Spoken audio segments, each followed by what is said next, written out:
Welcome back, welcome guys to the first battle of the Silver League's UCL. This Silver League user is Raro, or Israel San as you know him in the channel. And as I said, and you can see in the team builder, I have the Blastoise, Hawlucha, Salamence, Magneton, Clefable, and Mew. Well, Diogo decided to bring Rotom Wash, Florges, Scizor, Garchomp, Espeon, and Staraptor. Well, I'm gonna say that sadly this battle was a train wreck. At least on my end. You'll see why. Pretty much it begins on this first play. So I expect the Brave Bird and switch out, pretty much because realistically the only thing I can do is switch out, but it goes for U-turn. And that really screws me over because at this point I have Magneton in front of anything he decides. Any sense in Garchomp. I think I could have stayed in predicting Dragon Claw or sending Clefable, but the safest play he could have gone for was using Earthquake or going for Rocks. I pretty much wanted to make sure that I could get rid of Rocks, but turns out this Garchomp is offensive, as you'll see later on.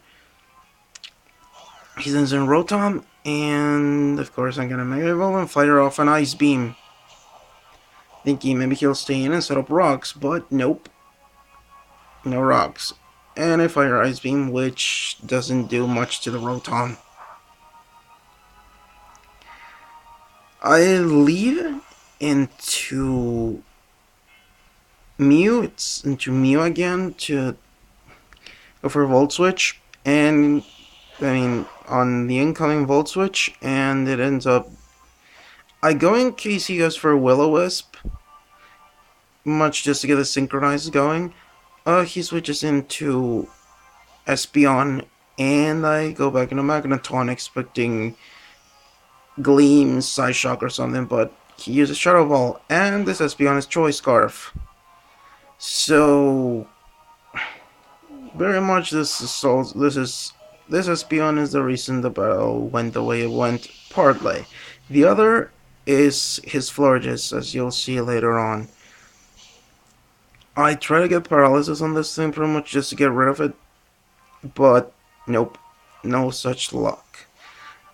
Here I go into Clefable, hoping to take it better, but again, poor luck. I was banking on a different formation, kinda sorta, but he went with the best matchup, and after this point, I was just looking for a way to get rid of Espeon.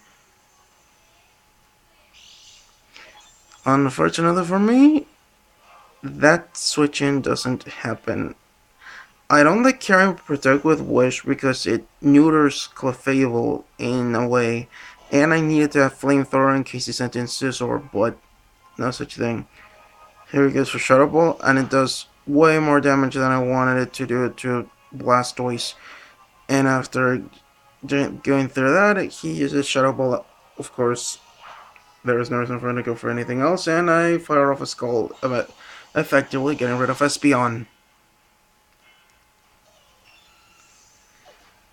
Unfortunately for me though, Blastoise is not in the best position, and he sends in Rotom exploiting this. Here I make a huge mess up. I send in Magneton, pretty much for sacking, when I could have gone for so much, for so many things. I could have gone for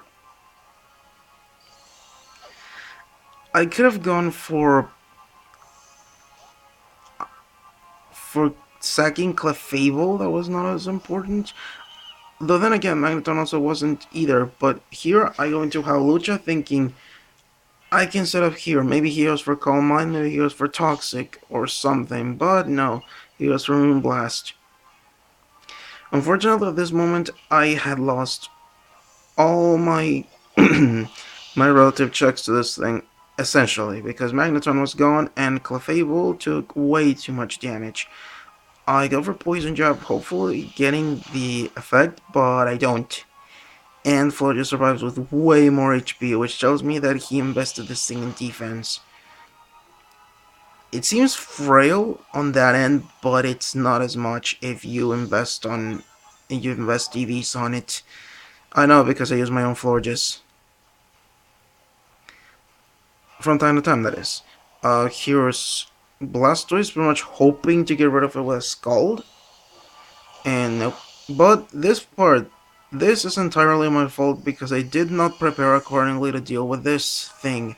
I should have had Blastoise carry Flash Cannon or any other form of move related to, or have Mew carry such a move, but I didn't, or rather have anything carry another Steel type move, or Toxic itself. But as soon as Magneton bit the dust, I lost my Toxic user, and this drop really hurt because this pretty much gives Florges the ability to survive the next Moonblast.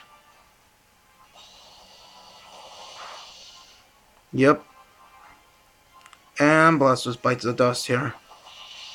It could have also weakened it before going into Howlucha and try to off it from there, but then the question becomes who weakens it? Because at this moment, I figured that I may need Howlucha at some point. Here I go, pretty much with the intent of sacrificing Clefable. I should have stayed in with it actually, looking back, because I only lose Clefable, and Staraptor still takes Recoil. Leaving it in a position where it will still fall to Dragon Claw from Salamence with minimal effort. I don't know if I would be able to turn the match around because after sacking Clefable, I have to sack Mew to the Garchomp. And from there, pretty much survive a Dragon Claw or whatever he throws and being able to wipe it out with a Dragon Claw without getting rough skin damage. I don't know if there was a way for me to win this at this point, but I went for Fire Fang here, hoping he went for Sword Dance, thinking maybe I'll switch, but nope, no such luck.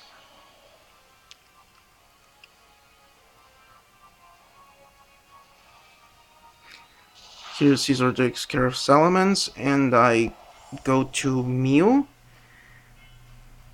And this time he expects me to carry Flamethrower, which is pretty okay for me. Well, how it can be. He goes into Florges pretty much to get rid of it.